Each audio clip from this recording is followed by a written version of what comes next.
Okay, got it.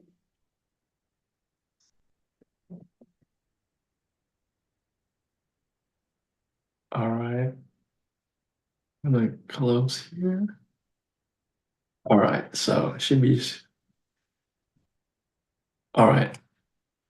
So this is the Coins, Cashflow, and Conversations podcast. I am your host, Dakota Grady, sponsored by Upstate Essential Solutions. If you need help with accounting and taxes, contact me today at dakotagrady.com. Or if you need help with personal finances, you're struggling financially, contact me today at dakotagrady.com. So, welcome to the podcast, y'all. Thank y'all for joining us. I have a guest on today's show, and it's Dr. Danielle Williams of Medically Fab. I think that's right. You know what I'm saying? There you Medically got it. You Fab got it. Beauty. Medically Fab. Yeah, you got it. So she's in the Pennsylvania area. So I wanted to have on the show talk about Botox and why it's important, what Botox is, and is right for you. So, Dr. Williams, welcome to the podcast. Thank you. Thank you for having me. You're welcome. So tell everyone about who you are and what you do, Dr. Williams. All right. So my name is Danielle Williams. I am a family medicine physician. I'm also trained in aesthetic medicine. So Medically Fab was kind of birthed out of my desire to bring mostly a diverse group of women, okay, into my space to make you feel comfortable, spend your dollars somewhere where people look like you, and we share the same aesthetic goals. That's it. Wow. All right. All right. So I guess you're talking about more diversity in the field, right? I More assume. diversity in the field of aesthetics. That's beauty, the medicine of beauty and anti-aging. Gotcha. Gotcha. So talk about that in terms of like aesthetics. Botox is a part of it. It's the medical Yep, side of yep, it, right? Can you yeah. can you can you tell us what Botox is, why people should get it, and it is right for them? Yes. So I think the term Botox is used so broadly, right? It's literally one form of one type of anti-aging treatment. Like the field is actually quite broad. So Botox or tox, as I like to call it, is used to really treat like wrinkles. So as we start to age, we lose bone mass in the face, okay? And then just from emoting all of our lives, smiling, whatever, we get these resting lines, okay? They just start to make you look like we're aging a little faster than we may really need to be looking. Okay, so medication for the cosmetic world can be used to help treat those lines, treat those wrinkles. Filler is something different. Okay, so I think people use the term interchangeably, but filler is what you use to actually fill in volume. That's what people use like in their cheeks to make them look a little larger. You can actually alter a little bit how the face looks with these fillers. None of this is permanent. Okay. It's not like surgery. All these things do wear off. Tox wears off in about 90 days. And then the fillers, 6 to 12 months, depending on the type that's used. So it's fun to kind of dabble in, see if you like it. If you don't, filler can be dissolved. So it's fun. So is it for you? If you've been thinking, like, I'm starting to age, I'm starting to wrinkle, I don't look quite the same as I used to, then yes, it's for you. Okay. For people who may have contraindications, that may be people who have active illnesses that require certain treatments. Okay. So if you're suffering from cancer, being treated for that, then more than likely this is not for you. And if you are breastfeeding or considering pregnancy, then we don't want to use any cosmetic treatments that aren't necessary during those times.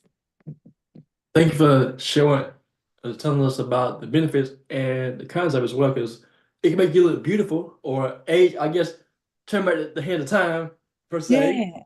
but it can also have side effects too if you have, say, cancer or either Yeah.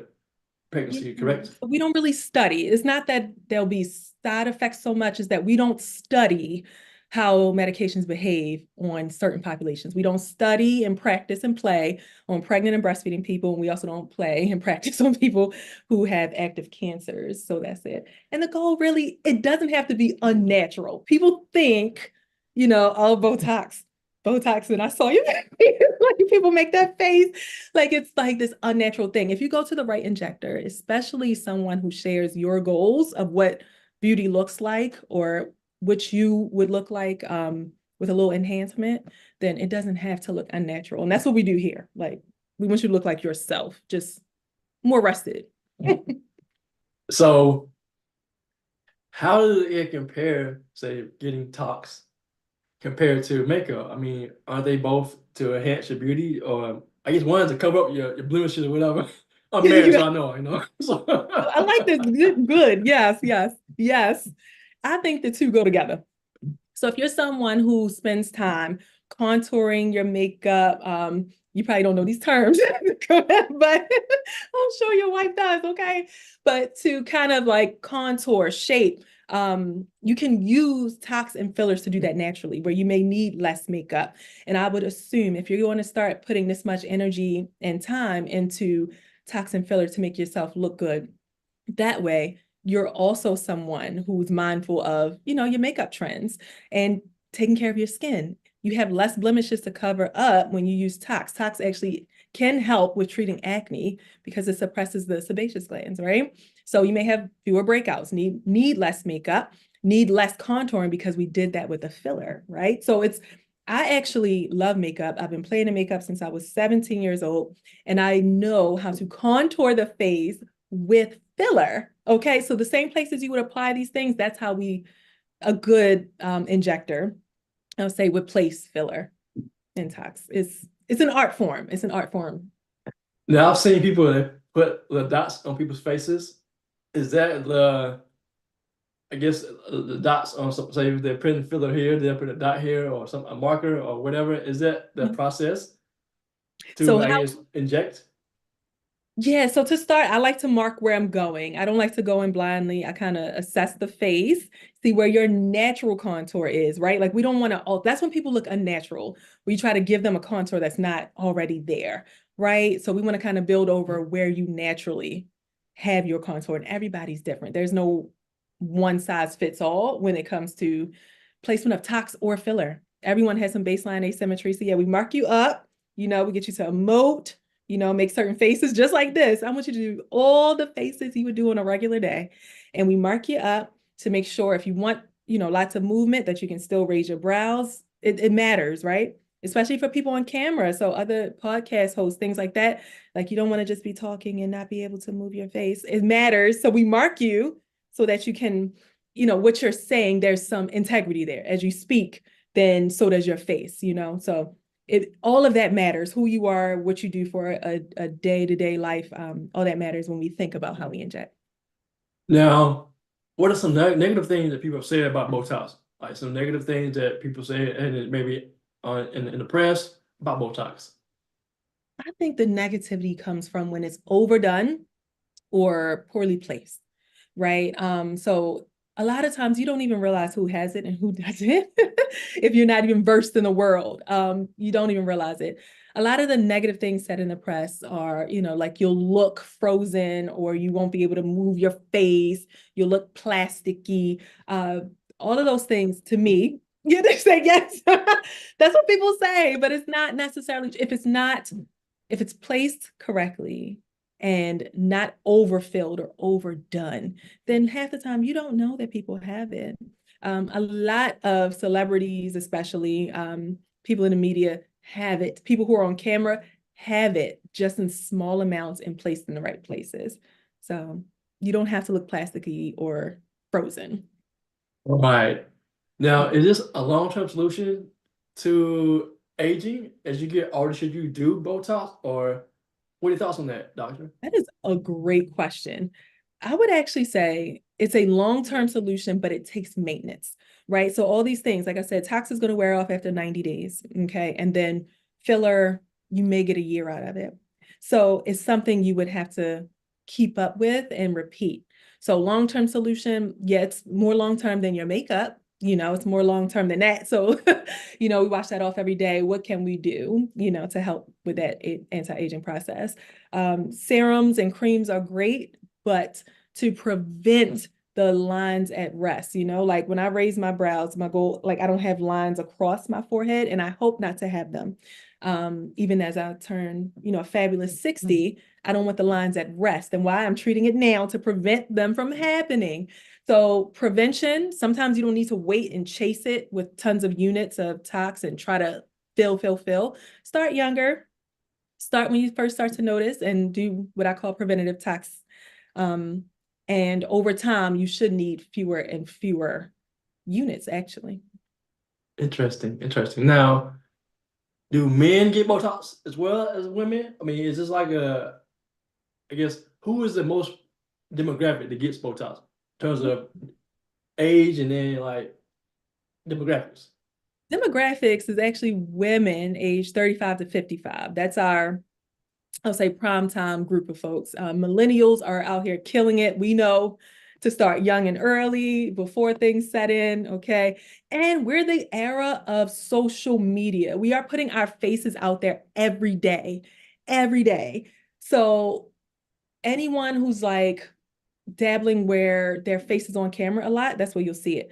You'll be surprised if you learn a little bit and study some Botox. When you turn on Sports Center and you watch some of your favorite hosts start to speak, and this part of their brow moves and this doesn't, those are the brothers getting the Brotox, as we call it. That's what I call it for the men. But men who are on camera, men who bodybuilders, the bodybuilding competition guys, like, yeah, they get it.